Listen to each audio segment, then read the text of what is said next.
And welcome. This is the Guys Next Door. I am Ron Arenas with my co-host, Pastor John McClain. Yes, brought sir. to you by Pix Rocks Cooling, Heating, and Plumbing. Mm-hmm. Yeah, another week. Yeah, another beautiful week. Yeah. And the Boston Celtics are now the champions. I'm just kidding. That's okay. That's Yeah. okay. You're speaking the truth. With us today, we have a great show lined up for you. And our guest today, let me give you a little bit of a bio for him. He played for Lute Olson at the U of A for basketball, 92 through 96. He was drafted in the second round of the NBA and played in 101 NBA games between the Cleveland Cavaliers and the San Antonio Spurs. He played several years overseas and spent 6 years as a head coach in Japan's Professional Basketball League, and he's currently the Director of Development with the U of A Athletics. Welcome, Reggie Geary. Hey, Ron, thanks. Thanks, Man, guys. Pat. that's a resume there, brother. Yeah, it's pretty good. Basketball's been pretty good to me over the years, and Right. U of A is equally has been good to me, so Yeah. it feels great to be back in the community. Yeah, Absolutely. well, we love having you here. Yeah. So I'm sure you have some Lute Olson stories. Can you tell us something about your recruitment and coming to play for Arizona? Yeah, I was really fortunate and blessed, to I've grown up in Southern California. I played at Mater Dei High School for legendary Gary McKnight there, and had a great experience. And to then be recruited by Coach Olson in the University of Arizona. And keep in mind, Arizona at this time was just as it is now. It was a premier program. They just had incredible athletes. I remember even in high school going to a UCLA Arizona game, and I was at the time I was actually being recruited by UCLA, and I'm looking on the court, and there's Matt Othick and Matt Muehlbach, Chris Mills, Brian Williams, Sean Rooks. That was just one side. You had Tyus Edney. You just had all these great players, and I kept thinking, man, college is the real deal. And just then a year later, fast forward to be at Arizona playing for a Hall of Fame coach like Lute Olson, it was just so special, and he just was a special man. Right. He for all the stories you heard about him, they're just so true. He was kind of cool hand Luke in terms of never really saw the man sweat, never really saw him. I'm sure there was pressure, but he kind of kept that away from us and made this atmosphere and environment just something that just was great to play for. I know the fans enjoyed it, and I just feel very fortunate for that time. Interesting. Cool. When I think of Lute Olson, I mean, obviously, like most people in Tucson looked up to, my whole life, saw him as a legend, never really got to interact with him. But when I think of him, I think of what they say about some of the most famous people, that they're some of the nicest people in the whole entire world. They're some of the sweetest, most generous, most giving, kind of caring people. And, I see this with figures in my life. Like, sitting across from us, with Ron Arenas, and this isn't just me blowing smoke, but I see that with him, where he's just like, no matter where you find him, he in a way is kind of like that cool, I call him the coolest guy in Tucson, because he's nice to everybody. He's generous. I mean, you really, if you were to catch him in a room and you didn't know him, you wouldn't suspect who he was, just because he's just such a humble, down-to-earth guy. I could see Lute Olson having that about him as well. No matter who he spoke with, he was just as sweet to the waiter as he was to the president of the United States. Yeah, 100%. Coach, he enjoyed being Coach Olson and being around town. And when you're 6'6" and you have that beautiful hair and always great looking, right. You kind of command the attention when you walk in. But Coach was always down to earth. Like I say, it was always a good time with Coach.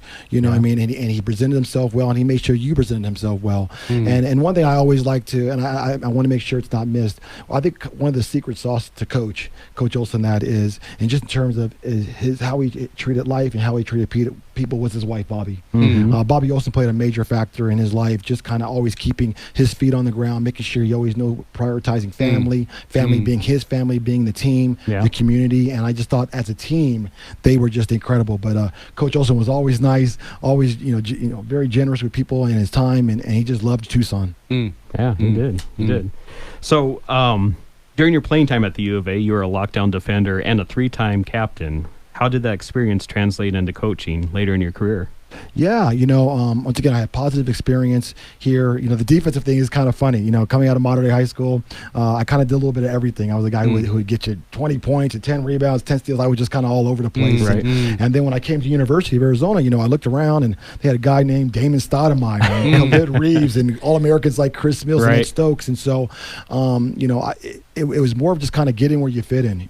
I got on the floor. I knew early on, at least in my career, points wasn't going to be something I was going to be relied relied upon. If I got them, that was great. But I knew everyone liked great passers and great defenders, and so I defended and I passed well. I pride myself in thinking I'm one of the best defenders in U of A history. But I also take a lot of great pride that I'm top 3 in assists and over a career and through a season. And so those two dynamics, you'll find out young players, if you pass the ball to guys and you play defense, a lot of coaches and a lot of teammates are going to like you. Yeah, exactly. So you went from being the king of the hill in high school to, I don't want to say just another guy, but you were on a team full of king of the hill guys. Yeah, and that's the trap that happens to a lot of guys, the inability to transition, to adjust, to adapt to a new environment. And if you play long enough, it's going to happen to you multiple times. It happened to me going from junior high to high school to college to the NBA, where you find yourself in these positions where you have to prove yourself over and over again. And how your ability to handle that is going to really determine your success. Luckily, just by DNA, I am a team guy. Stats aside, I'm not really too concerned about those. I enjoy winning. I enjoy more importantly, I enjoy competing at a high level. And so just coming in here from Mater Dei, as I mentioned, coming to Arizona was a very familiar situation. Practices were very similar. Chris Mills, who was great, I remember on the first day of practice, looks over and goes, every drill. I'm like, yeah, this is just like high school. Really? And so that's why McKnight and Olson were such good friends. Very similar programs. So my adjustment period was very quick. Where if you ask a guy like Corey Williams, who I know you guys spent some time with recently, Corey will tell you, he was a high, I think he was a first or second team All-American coming to high school. Batavia, Illinois, led Chicago all-time, but he didn't really have that foundation. If you ask him, he'll tell you. At Batavia, we played zone, 2-3 zone for 4 years. So now putting him in a shell drill and asking for these different principles, it took his adjustment a little longer. So I've been really, really blessed in terms of how some of the teaching I had and how that's benefited me with Coach Olson and afterwards. Very cool. Yeah, and it's interesting. The question that comes to mind, particularly being a defender myself, or just like it's been such this unappreciated art, especially nowadays. Almost 200-point NBA games that we're looking at and stuff like that. What would you advise to people in how to play good defense? Is it just kind of giving the same level of tenacity to your D as you would your O, or is there something that you had? What's your secret sauce to defending? Yeah, a lot of it, or not a lot of it, some of it has to do just how you're built. It was in my DNA. I like to compete, like I said. If it's mano me versus you to a degree, I want to win that battle. Being that's a team game, and that I had these principles. One of the things that set me aside was I had the ability not only to go my man, but the other. Basically the other 5 guys, just through being my spacing and my ability to help, and so just being tenacious. I always laugh. You bring up a great point. Defense is half the game. People forget about that part. That there's actually 2 sides to a court, and defense is one of those. And so I love to hear people having appreciation for it. It is a big part of it. When you look at the separation tonight, NBA championship game tonight, defense is probably going to play a major part in that. Even with the explosion of NBA basketball and freedom of movement and entertainment and people wanting to see those high scores, there's still a place for defense, and I think Drew Holiday is a great example of that. If I was going to impart anything with young players today, it'd be the same as before. Play the percentages. If you want to become a great defender, it's not about getting steals. It's not about taking risk and gambling. Staying in front of your man, stopping him with your chest, and when you shoot the basketball, put a hand up. And if you do that more times than not, they're going to miss shots, and it's going to give yourself a chance to win. So just be solid in your fundamentals. Right. Well, they have all those analytics now that they can tell you, if the team's better when you're on the floor or if it's better, without you on the floor. So they run all those numbers. So. And honestly, numbers don't lie. I could argue with you there a little bit. But numbers, there is analytics is a big part of the game. No, we'll save the arguments for the NIL conversation. Let's do that. But, we always lack his heart and tenacity and that tenaciousness. You really can't find that on a stat sheet or the numbers. That's true. You know what I mean? That's and true. So, as a coach, and I coached for a long time, you want to look at the analytics, you want to look at the numbers, but at the same time, you want to use your common sense of what you're seeing with your eyes in terms of what works best for your team. Yeah, definitely. Yeah, and to the kind of just to the point of just playing, just play safe ball. I apply that to my golf game as well. Where it's just so many times we try to take these risks, but just play it safe. Like you're saying, just stay in front of people, be there, apply pressure. usually they're going to miss it more than not, rather than trying to get up there and swat the ball up at the apex and hit them in the head, and then they get a free foul. So, Exactly. yeah. Now, if you want to talk golf, we can talk golf now. Oh, we're going to do that. I love I'll that give you my card. We're going conversation. golfing. Yeah. Well, we're coming up on the end of this segment. We'd like to thank our sponsors, Tucson Tamale, Crest Insurance, Tucson Pack and Ship, and Picture Rocks Cooling, Heating, and Plumbing. Yeah, and we also want you to invite you to go to veteranrescuemission.org. You'll find out more about this show and the other work that we do, as well as the work that we do locating and connecting homeless veterans with housing, which is the foundation of the work that we do. We'll be right back after this break. Welcome back. We're the guys next door. I'm Ron Arenas with my co-host, Pastor John McClain. Yep. Yeah. We're just having fun. We are. We're here with our friend Reggie Geary. Yeah. And, Which I'm pretty sure you only hang out with former U of A basketball players. It seems like that's a theme now. because they're cool guys. Yeah, you that know? makes sense. Yeah, that makes sense. I'm glad you said it. I'm glad you said it. So, Reggie, after all the years of traveling the world playing basketball and coaching basketball, what brought you back to Tucson? Man, Tucson, it's just been such just a warm and welcoming place for me and my family. You know, having left the university in '96 as a player, you know, I played 9 years professionally. I coached 14 additional years after that. Oh, wow. And so, But you're only 29. How does that yeah, happen? right. I know, it's Yeah, the time machine. But you know, Tucson was always my off-season home, and so we would, okay. you know, between the 2 months in between seasons, I would always come back here and work out between here and Southern California. And like I say, Tucson is just a warm, welcoming place for us. I tell a lot of the student athletes now that I'm around. You know, Tucson. Now that you're here at the U of A, this is kind of your circle of power to a degree, a circle of influence. That these people recognize you and know your name, and if you take care of your name and get out in the community and do good things, this will always be a place you can come back to. And so that's something I try to stress, not only through my words, but as an example. And so I just got done playing my final year. I was in Kiev in the Ukraine, playing for BC Kiev for a Euro Cup team. And I had my first real injury. And I was thinking, man, it's time for my second career. And we wanted to kind of settle down. And man, Tucson just checked every box: cost of living, great weather, golf, great people. And so that's how kind of I found myself back here. From then, you know, I interviewed for a few NBA jobs. I thought I had landed one, and unfortunately didn't land it at that time, and said, you know what, I want to pivot, get out of basketball, maybe look and see what my third career is going to be after having played and then coached. And walked into the U of A, saw my man Scott Shake. Said, Scott, I've known you, you've been here 35 years, man. I don't even know, what do you do? And he kind of explained what he did to me, and I thought that's pretty appealing. And it's been a good run. I've been at the university 5 years now. Okay. And what do you do at the university now? Yeah, and so I'm a senior director of development in the Wildcat Club. And so the Wildcat Club is the fundraising arm of the athletic department. So our job is to get in the community. Main responsibility is to solicit major gifts. A major gift in university terms is a gift over $50,000 over 5 years. And donor relations, making sure we're having touch points with new and existing donors. And then we do a little bit of men's basketball sales with that. And the reason being, there's a donation associated with that. And it's been a great fit. It allows me to get in the community and get some touch points with people, really sell a story and a philosophy I believe in. You know, college athletics is really going through a big transformation.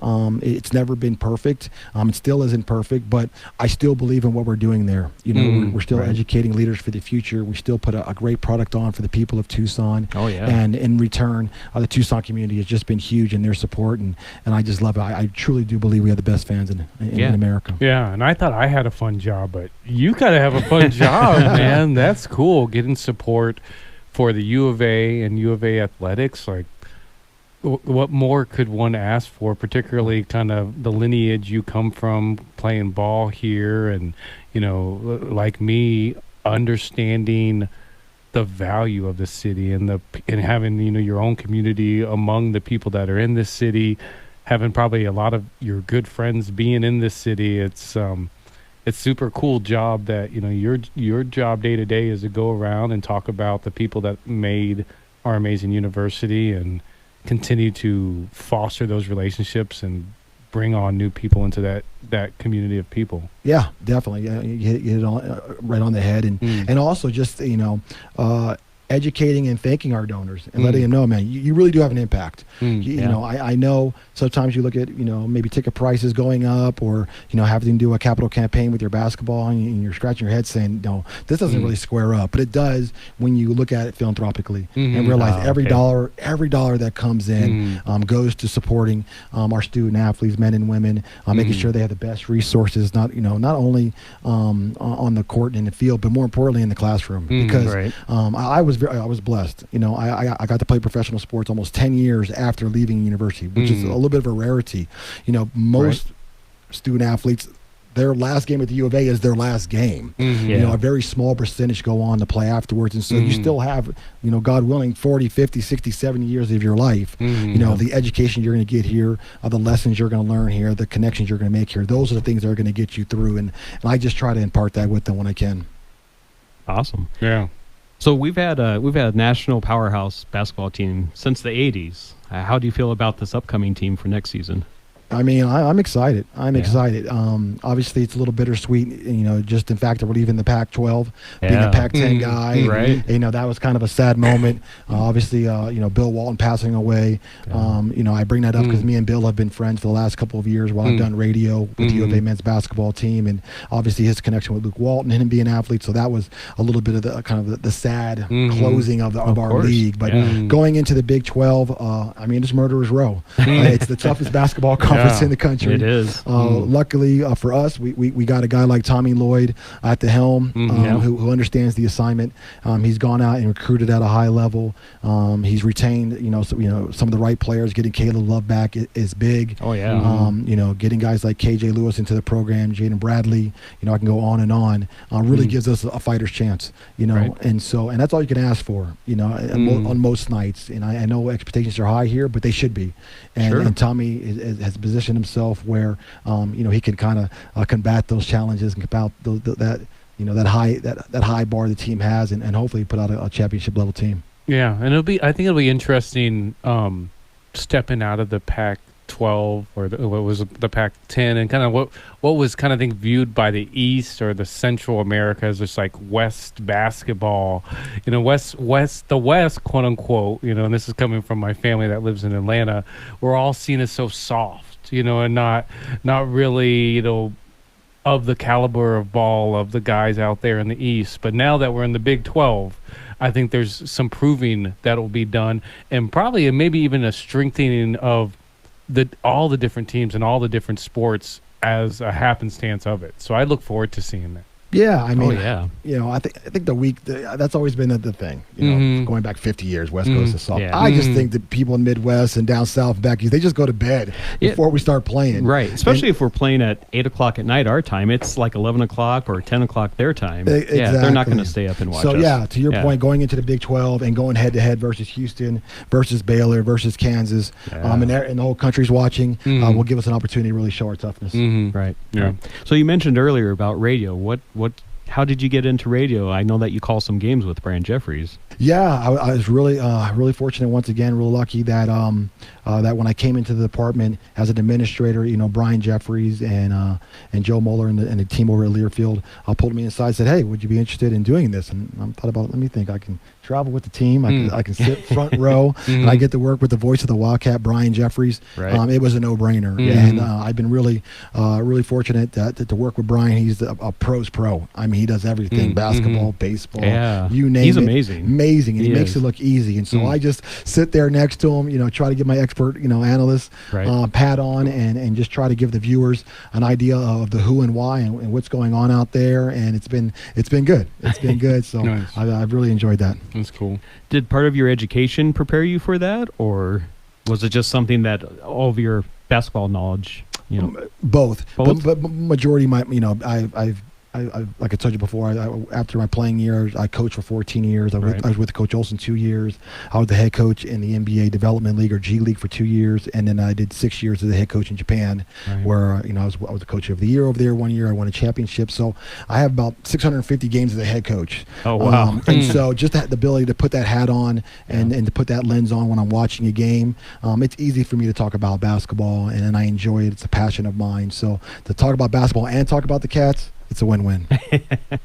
Just comes easy for you.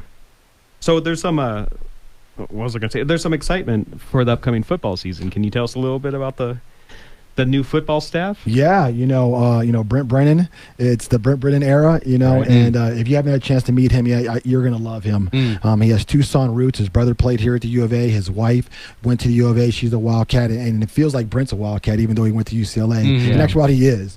Yeah. And he's just a genuine guy. His feet are on the ground. You could tell he puts his head down every day, and he's working hard. From what I'm hearing from the players, they're responding and respect him, and so we're super excited that Brent's here. He's got a great staff. He's brought Dino Barber, who has tons of head coaching experience on. Dwayne Aquina is staying in the house. Which is huge, not only for the team but for the players.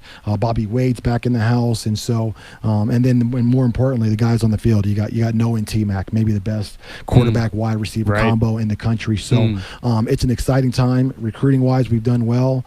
Transfer portal, I think we're doing well there as well, so too, and we're going into the Big 12. Really with our eyes set on the top. So, so everybody should be really excited. August 31st, everybody, August NAU. 31st. All right, get your tickets, pack the place, support this team, support this coach, and I think they'll reward us for it. And speaking of get your tickets, what does that process look like for people? I guess not only for football, but all the different areas that you're connected with. Yeah, great question. I think we have 9 season ticketed sports: football, basketball, men's and women's, volleyball. And if you obviously go ArizonaWildcat.com, that's our webpage. You can find some information there. Football, from what I'm hearing, we were already setting a near record in terms of season tickets sold. Wow. But having said that, there's still plenty of seats, plenty of good seats. So call down to the U of A 621-2287, 621-CATS. There'll be a young man or woman who'll be able to help you there and find you some good seats. We still have some of our premium areas are still available, and so I definitely would do that. Basketball, just really quick, it's the same deal. You can call down to the school, and there's still some good seats available. And I know it's been over the years, people think, oh man, it's sold out, I can't get in the building, but there are seats available. It's another way to support the program. So yeah, get out there, and I'm sure Adia and John Court, the gymnastics coach, and tennis, they would love to see you guys there at their events. Yeah, definitely. Awesome. Support Arizona athletics. Yeah, absolutely.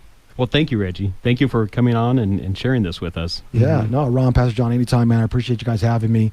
Anytime we're talking about Wildcats in the community and doing good things like you guys are doing, it's always a lot of fun. Yeah, thank you. Yeah, we'd like to thank our sponsors again: Tucson Tamale, Crest Insurance, Tucson Pack and Ship, and Picture Rocks Cooling, Heating, and Plumbing. Yeah, this has been The Guys Next Door, brought to you by Picture Rocks Cooling, Heating, and Plumbing. I'm Pastor John with Veteran Rescue Mission, here with the coolest guy in Tucson, Mr. Ron Arenas, as he reminds us regularly, change your filter. That's right, change that air filter. Yeah, especially this time of year, it's going to get hot.